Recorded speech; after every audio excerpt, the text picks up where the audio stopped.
Hi, this is Guy Kawasaki. You're listening to Mr. Media, you poor slob.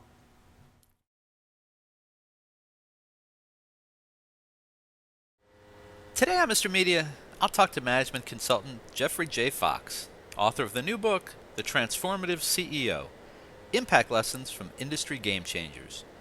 This is his second visit to our show.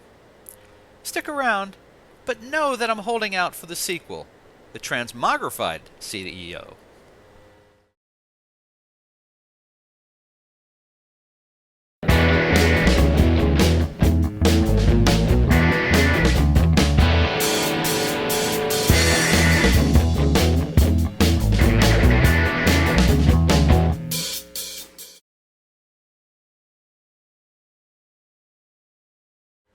Mr. Media is recorded live before a studio audience of people who will make 100 times as much money in the next 30 minutes as you will in the next 30 days in the new media capital of the world, St. Petersburg, Florida.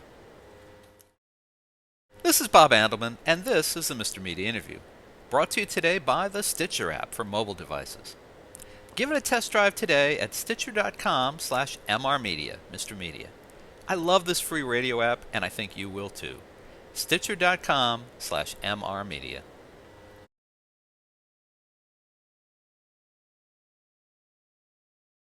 Now, what do the founders of the Home Depot, 1-800-Flowers.com, and Paul Mitchell Systems, and the CEOs of Black Entertainment Television, Marvel Entertainment, and Campbell Soup have in common? Well, according to Jeffrey J. Fox, author of The Transformative CEO, they all have the key traits and characteristics of great and successful business leaders. Fox, who previously appeared here to discuss his last book, How to Be a Fierce Competitor, has created a cottage industry in identifying great management tips and dispensing them in short books that even a CEO can stay focused on cover to cover. The Transformative CEO is no different. Now, I have to admit, in this book, that Fox had me at Bernie Marcus. As the guy who built from scratch with the founders of the Home Depot, I had to know what Fox made of their remarkable success. So, Jeffrey Fox, welcome back to Mr. Media. Thank you. Great to be here. Great to have you again. We had a good conversation last time. I know we will again. Now, Jeff, you're an ace on short books that cut to the chase, so let's do that here. What is a transformative CEO, and what kind of business person wants to become one? Well, a transformative CEO is someone who turns around a company, creates industries, uh, builds great, amazing products. They are transformative in in the outcomes. And who should be a transformative CEO? Everybody. Everybody who's in management at any level should constantly be looking at their markets, their environments, regulatory issues, and things like that. Because the biggest mistake in business today is the environments change and management do not. So the transformative CEO is one who is always alert to change or to create. And how do you go about choosing the people who represent those traits? I mean, and I imagine that all the people in the book don't represent all the traits that you're after, or do they? Well, it is amazing how common these people think, the considerations that they have. But you're right. Um, my co-author Robert Reese he's the guy that had the access to over 250 CEOs, and I used a lot of their interviews and then emails and conversations with them later to get their contributing support material to the ideas in the book. So I would create the idea, so to speak, and then I would have various CEOs contribute their thoughts in support. Yeah. So tell me about how the book came together. So uh, your co-author, I guess he does a lot of these interviews on his radio show. Right. He has the CEO show. It's syndicated to about 600,000 listeners, and he's interviewed over 250 CEOs. And so what I did was I looked at the various interviews, found interesting people, and then found the materials that supported the ideas in my book. So, for example, you have hire to your culture, HIRE, to your culture. And then we had different people like Bob Johnson, who's the CEO of Black Entertainment Television, for example, give his ideas on that concept. I imagine most of these guys are pretty excited to participate in something like this because it certainly puts them in a good light. Well, they're very modest. They're very accomplished. Many of them see what they have learned and done as something that could help American business, American economy, American enterprise, and almost all of them give way more than they've gotten, maybe not, but certainly give a lot, both in their wisdom, their wealth, their time, not just to me, but to society in general.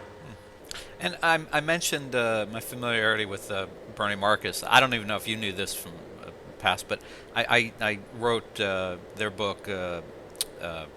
I forgot the title of it. I wrote Built from Scratch, which was Right. Bernie and Arthur Blank, their book several years ago. So I am kind of curious, what makes Bernie your kind of guy? What makes him a transformative CEO? Well, he's 49 years old, fired from his job, broke, and he started Home Depot. Home Depot, in a sense, transformed the do-it-yourself economy in America. You know, it changed the way people go and buy products and do projects and so forth. And he built it on an amazing customer service philosophy, basically transforming how people really dealt with, if you will, the hardware industry. It's amazing. The other thing that's amazing about Bernie Marcus and Art Blanc is they did not take stock options. They figured they were wealthy enough with the stock they owned, and they created over 5,000 millionaires, many of which were just high school graduates. Yeah, Amazing. it's a great story. It's absolutely a great story. I have a customer service story from them. It's from the book, but I can tell you this real quickly. My favorite story from the book. When they started out and they just had, I think they had one store and then they had four stores all in the Atlanta area. And their philosophy was the customer's always right. We don't question anything. So for returns, there would be some pretty strange returns that would come into their store. One of them was somebody brought in four tires. Of course, they didn't sell tires, but the philosophy was bring it in, so they gave their money back. And so for years, over the customer service counter in that one store, there was a tire hanging. And they didn't announce the story, but the employees knew that was the symbol of we'll And take it back. that customer knew, and that customer told 1,000 other customers, and that customer kept coming back. For example, Hopefully not with more tires. yeah. Well, you know what? The tires was just a down payment on whatever else they bought. Yeah. So, I mean, one thing about Home Depot, Bernie Marcus told us is that, they don't, when there's a hurricane, for example, in Florida, they don't gouge people on getting the plywood. In fact, they go out, the workers go out and help their neighbors put plywood up on their houses. This is a great company. It's because of him, and like all these great companies, the transformation is from the head down, and he certainly is one of them. Let's talk about some of the other people in the book. What about Jim McCann, who's the founder of 1-800-Flowers.com? Amazing guy. First guy to create an online company, retail store, and brand and telephone number at the same. It's 1-800-Flowers.com.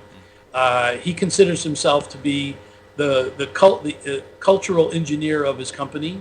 He's constantly looking to make sure that the employees and the customers are overwhelmed with their service. It's an amazing thing there. They have a thing called the legacy book, and the legacy book are letters that come in from customers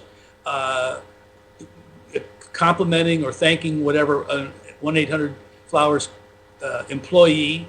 The legacy book is now Legacy Books, and they capture all these great customer service stories, which as you guys know, are incredible. Then there's another legacy book, and that's when an employee thinks they've done something pretty good, and that letter goes to Jim McCann, and he reads them, and people in the company kill themselves to get into the legacy books. And of course, customers have made it a great success. And they are just like over the top of customer service. I'm actually a recent convert to theirs. I've always stayed with my local florist until this year, and my local guy is a great guy. But I had an offer, one of these 50% off things for, I don't know, Mother's Day or an anniversary or something, and I tried it because I was curious, what was all the thing about, and I was astonished. The price was great. I mean, it had a discount, but the price was great. But what I loved was when the flowers were sent. I want to say they went to my wife at work. They came in a box. The UPS sends them. They're perfect condition. They look gorgeous. I mean, the boxing is incredible. They give you great directions. and I mean it was an amazing experience, and the price was right.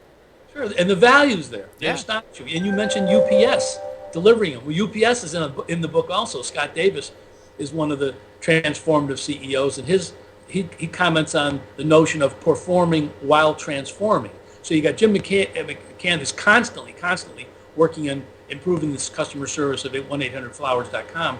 This guy, Scott Davis, he joins UPS at the beginning of the Great Recession. And so they are another customer service company. They invested $1 billion around the world to improve their package deliveries. They resegmented their markets from primarily business now to individuals. It's really hard to transform a company that's doing well, that's successful, and that's 100 years old. But that's part of UPS's strategy and philosophy. They even say their strategy is to continue to transform. Well, and UPS is interesting because they've been overshadowed by FedEx for as long as I can remember. FedEx was, faster, flashier.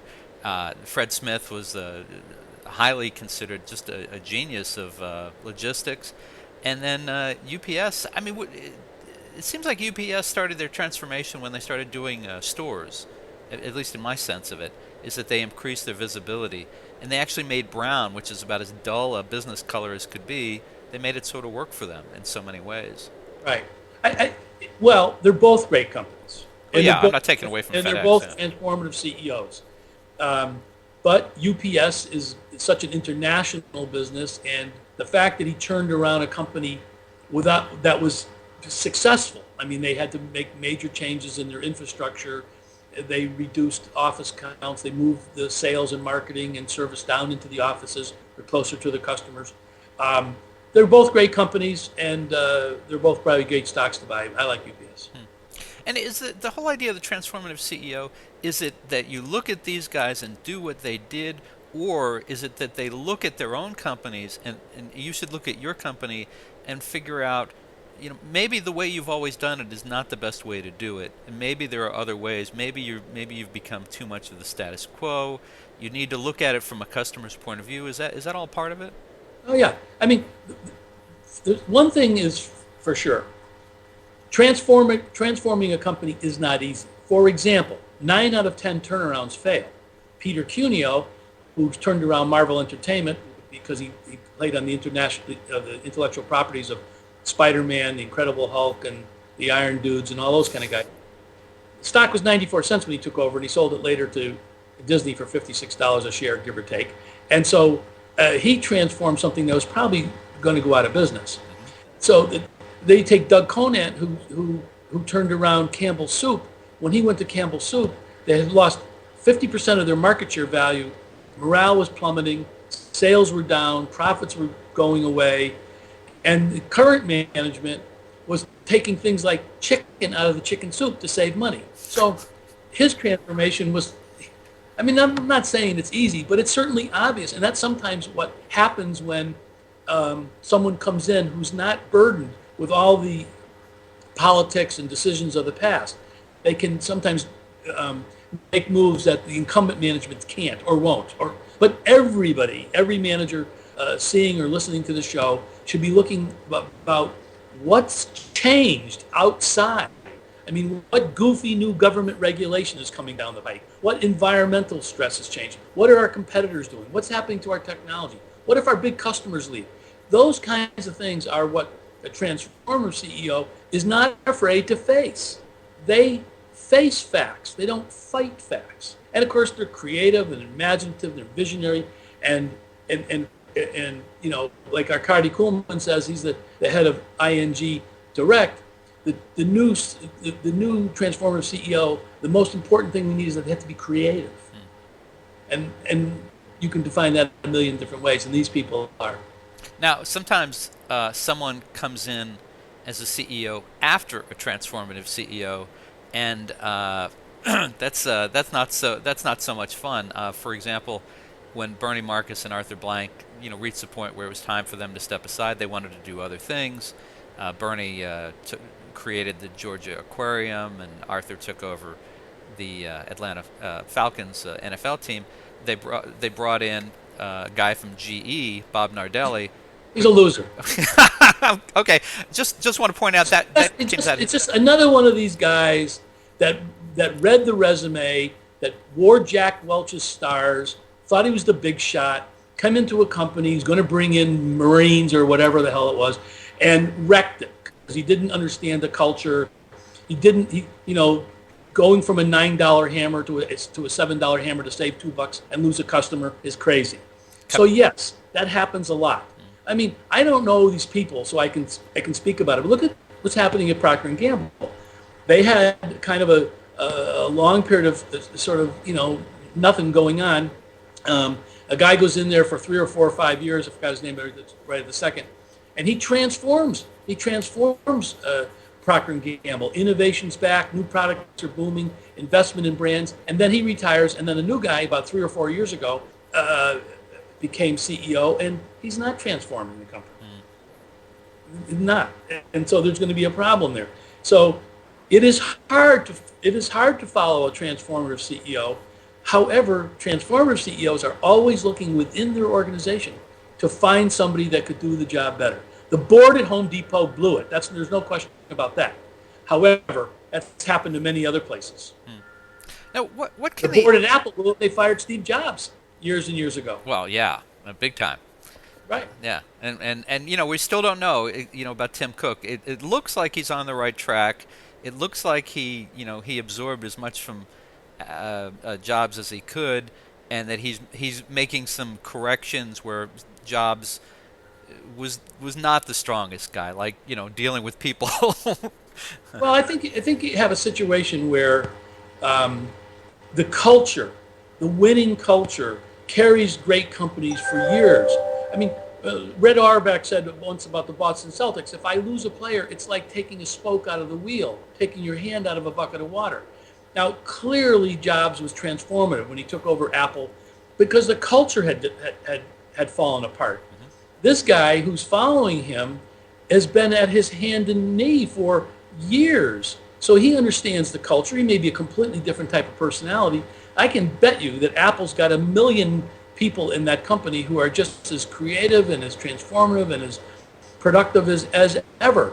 I don't think you're going to see slippage with this company. No, I agree. I mean, and the culture there is such that it seems very firmly embedded. That when Jobs came back, he made it clear that this is what we do and this is how we do it. And it seems like Tim Cook's thing has been, we need to be more of a personable company within and without. Steve. That's his personality. Yeah, Jobs was a very cold SOB for most people, but he got the job done. Cook is hoping to be Jobs with a more personal touch, which is good. Yeah. Whatever the company needs. What can the average CEO, the guy who's not running a multi-billion-dollar multinational corporation, what can he take away from the transformative CEO? That if you don't pay attention to the customer, you're in real trouble. If you don't build a winning culture, you're in trouble. If you don't innovate, you're in trouble. Those are the 3 things you got to do: winning culture, innovation, and marketing. Marketing is the getting and keeping of customers. Innovation is doing new things in the eyes of your customers and consumers. And culture is getting the right people in the company that fit. Now, there's no such thing as a bad culture or a good culture. There's a winning culture and a losing culture. Losing cultures have to be changed. Winning cultures have to be nourished and nurtured and provided and added to, so you don't so that the gene pool doesn't run out. But that's what the listeners and readers viewers have to see, is that these are the 3 things that sustain the 3 sustaining factors in any enterprise: winning culture, innovation, and marketing. Period. Jeff, there's only 4 women, I think, give or take 1 or 2. I think I counted 4 women who, CEOs who are or founders who are presented in the book. Now, and that's among dozens of men. Is that a function of people that had been on the CEO show more than the visibility of women in these positions, or what is that? There's Lynn Tilton, who's people have never heard of probably, who runs the largest female-owned enterprise in the United States called Patriarch Partners. They have invested in over 150 different companies, including the resuscitation of Howard Hughes's MD helicopter company that had been shuttered for 3 years. That company claims to have generated 250,000 American jobs, and she was on the CEO show. You have Shelley Lazarus, who's the chairman of Ogilvy Mather, which is the famous, iconic advertising agency in New York City. You have Anne Mulcahy, who transformed and resurrected Xerox when it was shambles. She's now chair, I think, of Save the Children. You have Anne LaPlante, who's the CEO of a privately held company called Beakley Corporation. They're the ones who developed diagnostic skin markers for mammography and for other radiological procedures. Their company has probably saved over 1 million women's lives. So those are the four that occur to me off the top of my head. Oh, we also have Frances Heiselbach back in there, who was at one time, she's now the head of the Drucker Institute. We have Kathy Cloninger in there. She was head of the Girl Scouts. I missed too.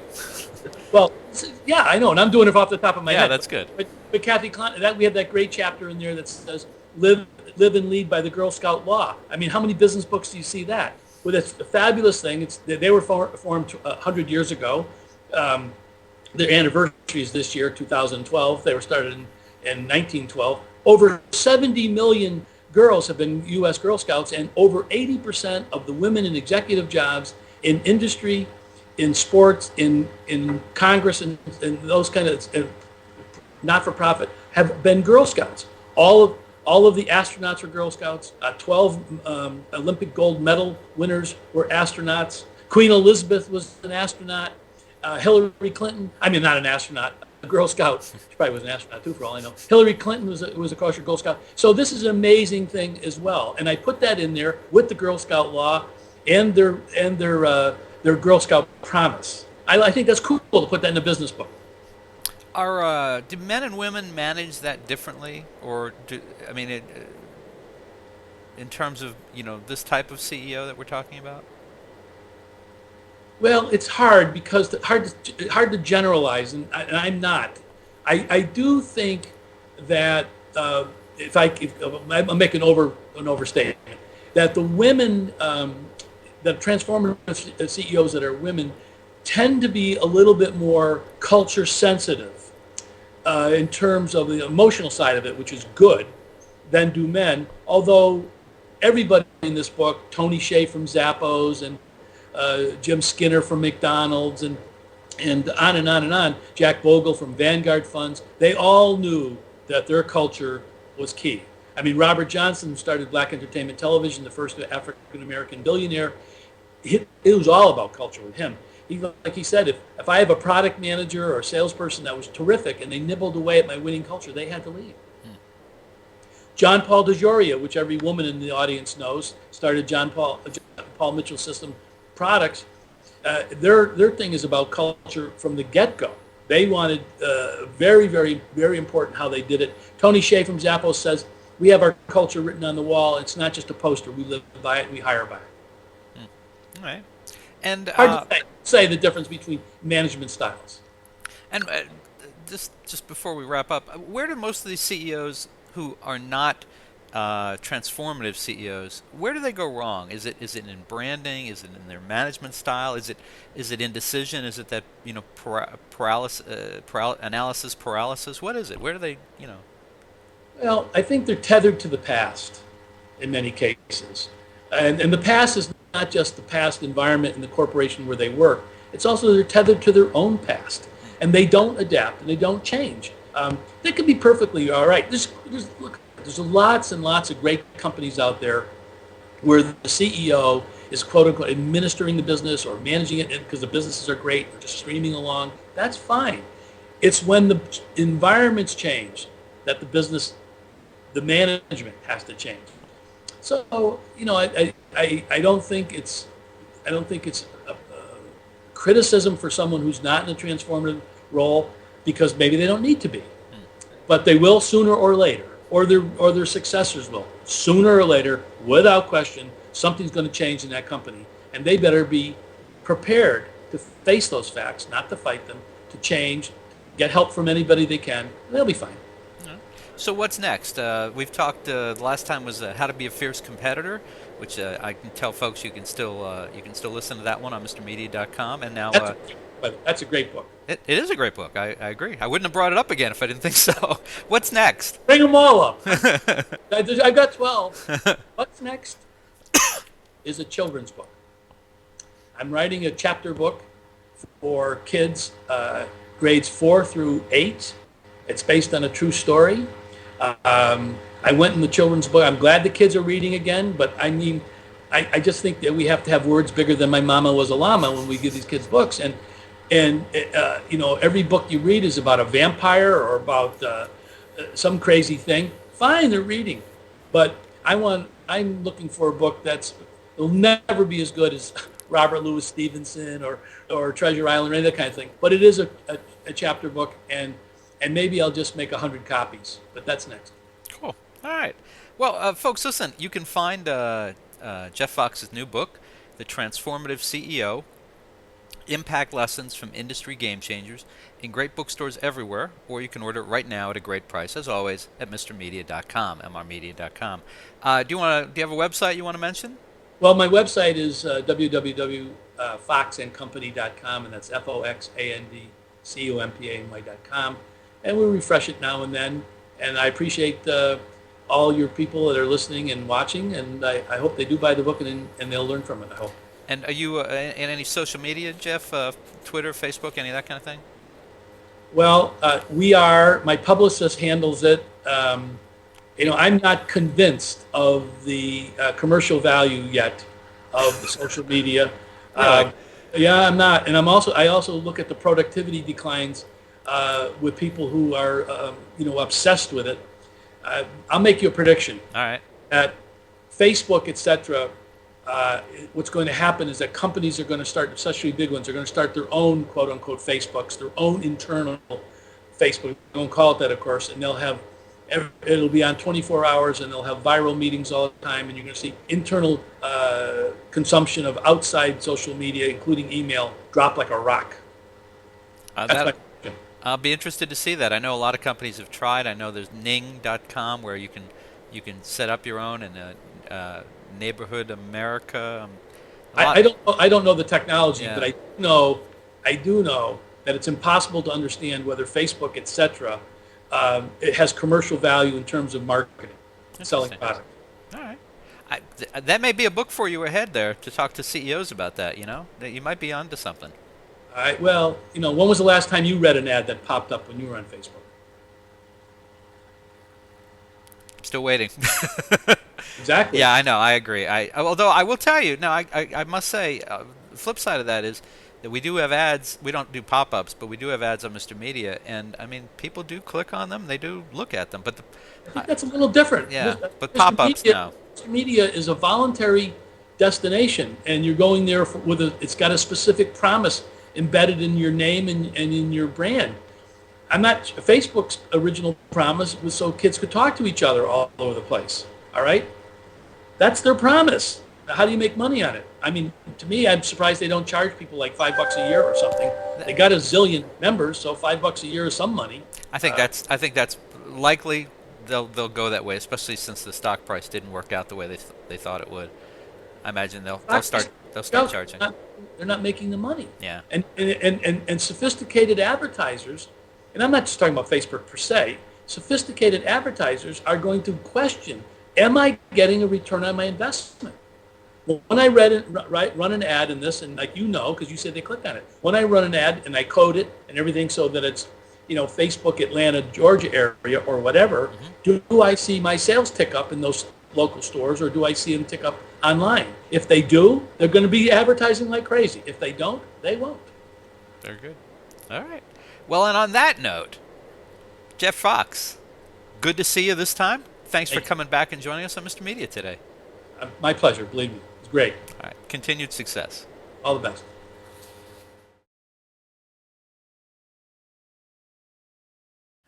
You can see and hear almost 1,000 Mr. Media interviews by visiting our main site, mrmedia.com, mrmedia.com. Or check out the more than 200 video interviews on the Mr. Media radio site on YouTube.